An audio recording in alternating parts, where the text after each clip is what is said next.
no Greece. Greece didn't exist. England didn't exist. They were in caves painting themselves blue. Rome didn't exist.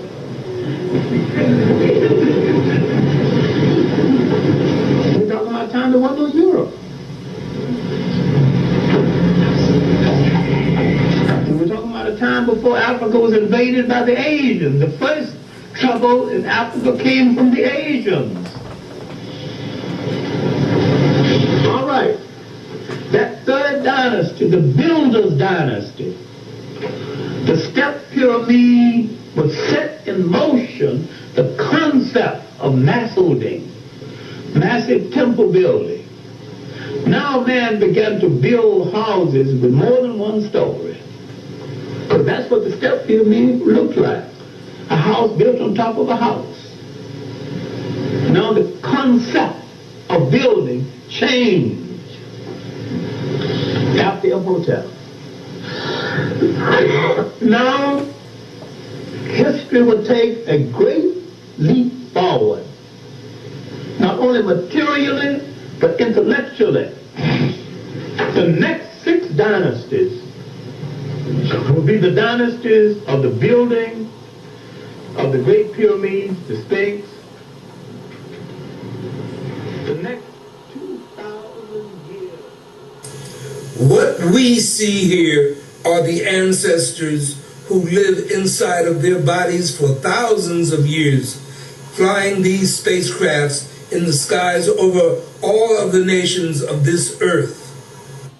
All right, I'm glad that you said that, because I'm trying to figure out the extremities of my dilemma, because this makes sense to me. I'm telling you, sometimes when I go to sleep, it seems like I leave this body and I go encapsulate myself inside of another body, and this body is a body of light.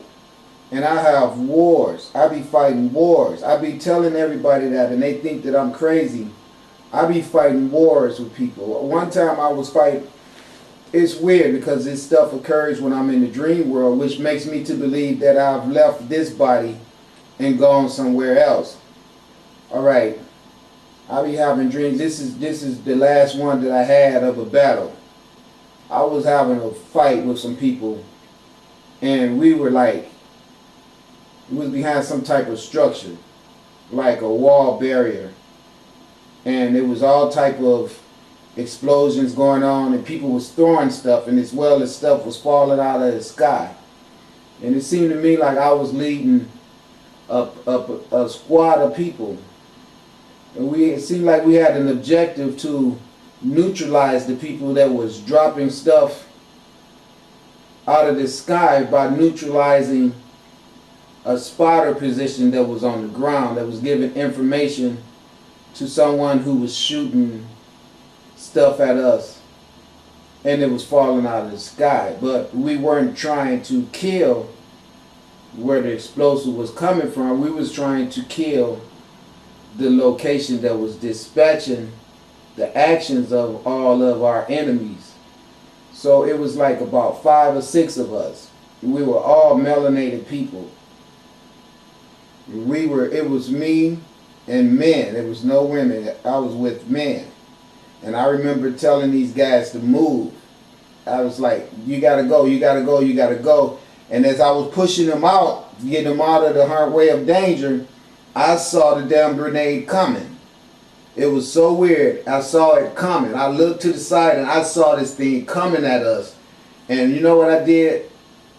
I had something in my hand. There was 2 things it's hard to explain to you because it happened so fast. But when this grenade was coming at me, I caught it with something in my hand.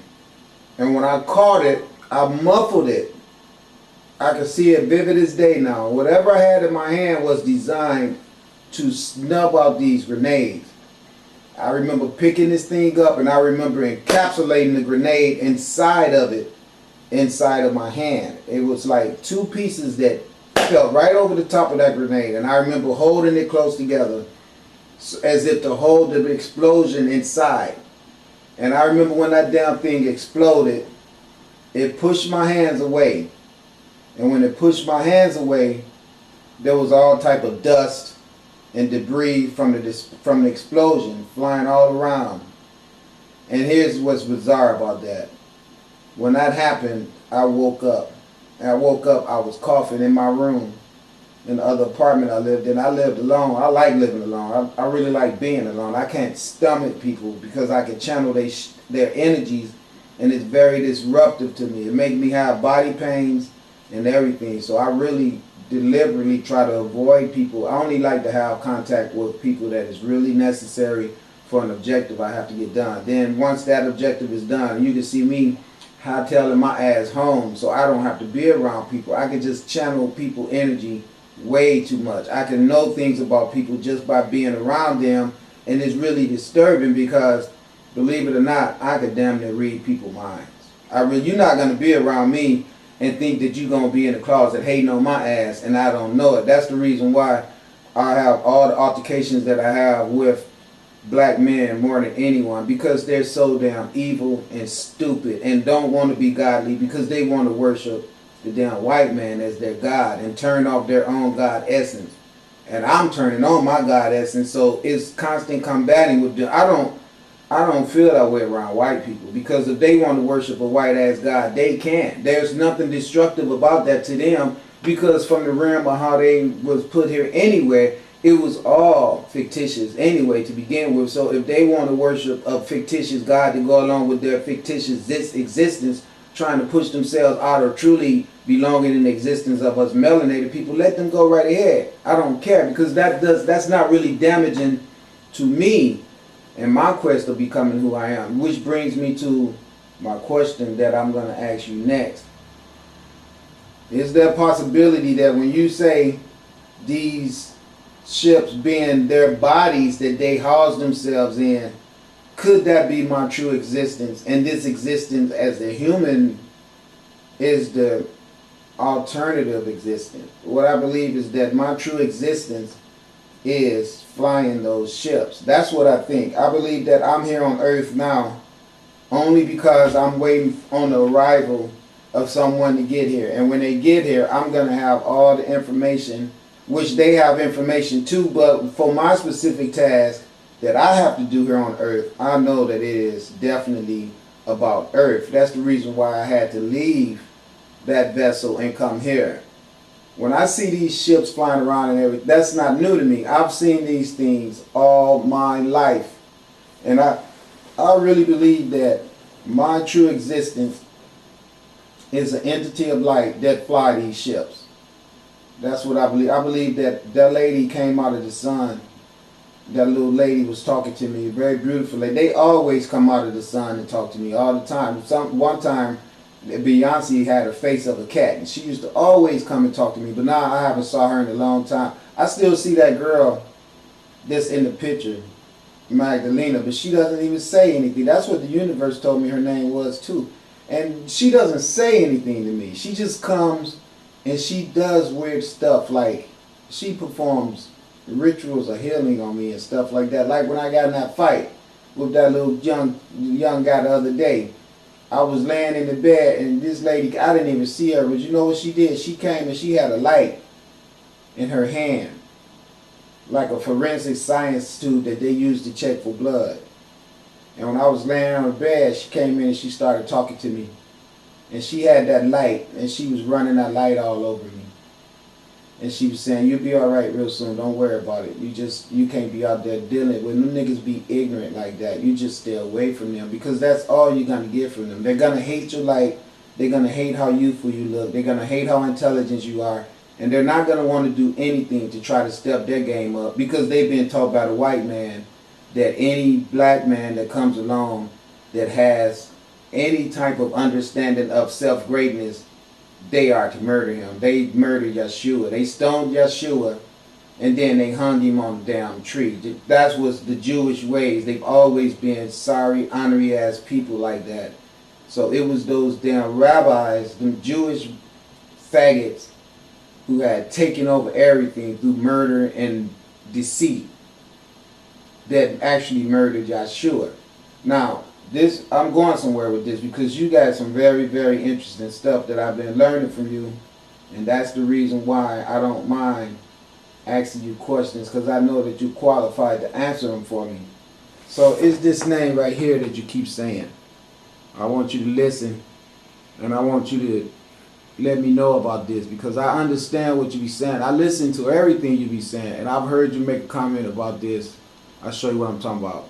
But my first question to you is there a possibility that my true existence could be, I know that my true existence is sunlight. I know that inside of me, my energy source comes from the sun. I see myself as being a ray of light. But what I'm trying to get at is, could these vessels that we see flying around here also be synonymous with a light entity that has his own personal spacecraft, as to where I can go to and from this thing at will through my moments of being conscious and unconscious? Meaning, if I'm in this realm of time and space as the realm of being woke and not sleep physically, this realm that I'm in right now, that I'm in while I'm talking to you, because I just left the other realm when I woke up. So I'm woke now, according to me. I'm trying to figure out which side is the real side. Is this side right here, where now I'm all tangible with all the things tangible in this realm of time and space? But what's funny about it is that when I'm on the other side, when I leave this body and let this body rest, then everything seems as tangible and as real as this side does. So are both sides real, and just a vortex for me to have experiences between life B and life A? And if that is so, do I owe my true allegiance to the other side, where I know I'm flying these ships? Because I'm always in the light whenever I'm asleep. And a lot of times I'm always walking around as a light entity when I'm out of body. I'm total light. I have the physical arrangements of a human body, but I don't have any of this material matter. I am just light. And I've seen myself and other people around me numerous of times where we're all just light entities that has the same physical form as a human body, but we do not have the flesh. We're just arrangements of lights. And then this name you say right here, this is what I'm talking about right here. These are the black angelic humans currently living inside of planet Earth in both the city of Agartha and Shambhala. Okay, so when I leave, when I go to sleep at night, I really believe I go and get into these ships. But the thing is, when I get into one, it's not like me and the ship. Me and the ship become one. I believe my actual existence in this universe is one of these ships. I don't see these ships as being non-organic or material. These ships to me are living entities. I don't think that they are just like our materialism on Earth, you know, where they can just sit still and don't have any life to them unless the pilot gets in. I believe these things are living, functional entities that has the same capability of thought and everything manifested inside of their own unique encapsulation. These ships can think. They are not just like our buses and our cars. These things have life. And when I go and get into this ship, me and the ship becomes one. What I'm saying is, I don't have controls and things like that to fly these things. I'll do it through mind. Just like now I can use my mind to manipulate stuff on Earth. So I stay away from people. People can really, really stir up some stuff for me where I start fires. I've been telling them that and they don't believe me. That's the reason why now Oregon and Washington is under serious. Last night I was dreaming